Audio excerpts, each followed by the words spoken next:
பிரியமானவர்களே, இயேசு கிறிஸ்துவின் இணையற்ற நாமத்தில் உங்களை வாழ்த்துகிறேன். இந்த மன்னாற்றுடைய இந்த டெய்லி பாட்காஸ்டை கேட்கிற உங்கள் ஒவ்வொருவரையும் கர்த்தர் ஆசீர்வதிப்பாராக. மத்தேயு 9வது அதிகாரம் 33-34 வசனங்கள் இப்படியாய் கூறுகிறது. பிசாசு துரத்தப்பட்ட பின்பு ஓமையன் பேசினான். ஜனங்கள் ஆச்சரியப்பட்டு, இஸ்ரவேலில் இப்படி ஒரு காலம் காணப்படவில்லை என்றார்கள்.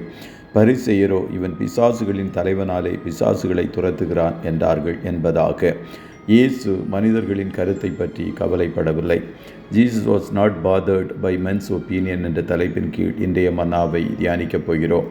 எலிசாவை சில பையன்கள் மொட்டை தலையா என்று சொன்னார்கள். அவனுக்கு வந்த கோபத்திற்கு எலிசா அவர்களை சபித்து விட்டான்.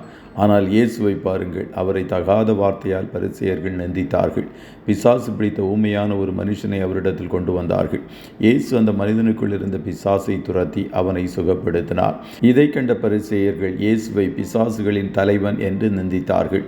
அநேகருக்கு யாராவது நீ ஒரு பிசாசு என்று சொன்னாலோ, நீ திமிர் பிடித்தவன், நீ ஆகாதவன் என்று சொன்னால் அவர்களுக்கு வரும் கோபத்திற்கு அளவே இருப்பதில்லை. திரும்ப அந்த நபரை தாக்கியோ கடிந்து கொண்டோ பேசாவிட்டால் தாங்கள் இரவில் படுக்கைக்கு செல்ல மாட்டார்கள். இப்படி நம்மை சுற்றிலும் இருக்கும் நபர்கள் தங்கள் வார்த்தைகளால் அவமதிப்பார்கள். கொல்லுகிற வார்த்தையை பேசி தூஷிப்பார்கள். உறவினர்களோ வேலை ஸ்தலங்களிலோ நமக்கு விரோதமான அவமதிப்பான வார்த்தைகளை பேசி இகழ்வார்கள்.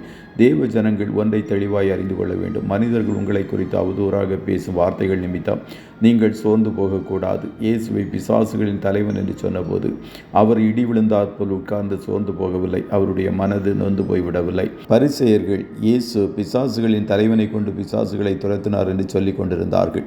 இயேசு அதை புறக்கணித்துவிட்டு தன் கடமையை செய்ய கடந்து போனார். இயேசு பரிசேயர்களை மன்னித்ததாக மற்றொரு பகுதியில் வாசிக்கிறோம். மத்தேயு 12:32 இயேசு மனுஷகுமாரனுக்கு விரோதமாக ஒரு வார்த்தை சொன்னால் அது அவனுக்கு மன்னிக்கப்படும் என்று கூறினார். மனுஷகுமாரனுக்கு விரோதமாக ஒரு வார்த்தையாவது பேசினீர்களா, நீங்கள் மன்னிக்கப்படுவீர்கள். மக்கள் அவரை பிசாசுகளின் தலைவன் என்று அழைப்பதாலும் அல்லது சாத்தானுடன் கூட்டணி வைத்திருப்பதனாலும் இயேசு அவர்களை தொந்தரவு செய்யவில்லை. அது அவரை தொந்தரவு செய்யவும் இல்லை. சாத்தானுடன் கூட்டு சேர்ந்திருப்பதாக யாராவது குற்றம் சாட்டினால் பல கிறிஸ்தவர்கள் கலக்கமடைவதை நாம் காண்கிறோம். அது அவர்களை தொந்தரவு செய்கிறது. ஆனால் இயேசு கலக்கமடையவில்லை. இயேசு தம்முடைய பிதாவுக்கு முன்பாக வாழ்ந்தார். மக்கள் தம்மை பற்றி என்ன நினைத்தார்கள் என்பது அவரை தொந்தரவு செய்யவில்லை. மனிதர்களின் கருத்துக்கள் குப்பை தொட்டிக்கு ஏற்றவை என்பதை தேவ ஜனங்கள் அறிந்து கொள்ள வேண்டும். மக்கள் உங்களை பற்றி உயர்வாக பேசினாலும் சரி, உங்களை பற்றி தாழ்வாக பேசினாலும் சரி, அதை குப்பை தொட்டியில் எறியுங்கள். அது எதற்கும் மதிப்புக்குரியது அல்ல. மனிதனின் கருத்து நல்லதா கெட்டதா என்பதை பொருட்படுத்தாமல் அது மதிப்பிற்குரியது அல்ல என்பதை அறிந்து தேவன் உங்களை அழைத்த அழைப்பின்படி செய்ய மாத்திரம் தொடர்ந்து அவருடைய பணியை செய்ய செல்லுங்கள். கர்த்தர் உங்கள் ஒவ்வொருவரையும் ஆசீர்வதிப்பாராக. ஜெபம் செய்வோமா? நல்ல தகப்பனை, உம்மை நன்றியோடு துதிக்கிறோம். இந்த மன்னாற்றுடைய டெய்லி பாட்காஸ்டை கேட்கிற உம்முடைய பிள்ளைகள் ஒவ்வொருவரையும் கர்த்தர் ஆசீர்வதிப்பீராக.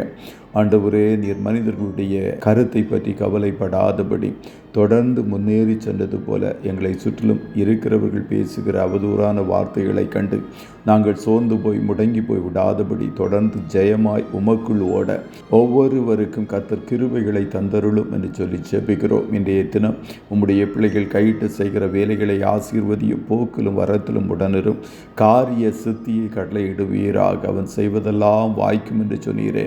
உம்முடைய பிள்ளைகள் செய்கிற எல்லா காரியங்களும் வாய்ப்பதாக. ஆட்டுக்குட்டியானவருடைய இரத்தத்தை ஒவ்வொருவர் மேலும் தெளித்து இயேசுவின் நாமத்தில் ஜெபிக்கிறோம் நல்ல பிதாவே.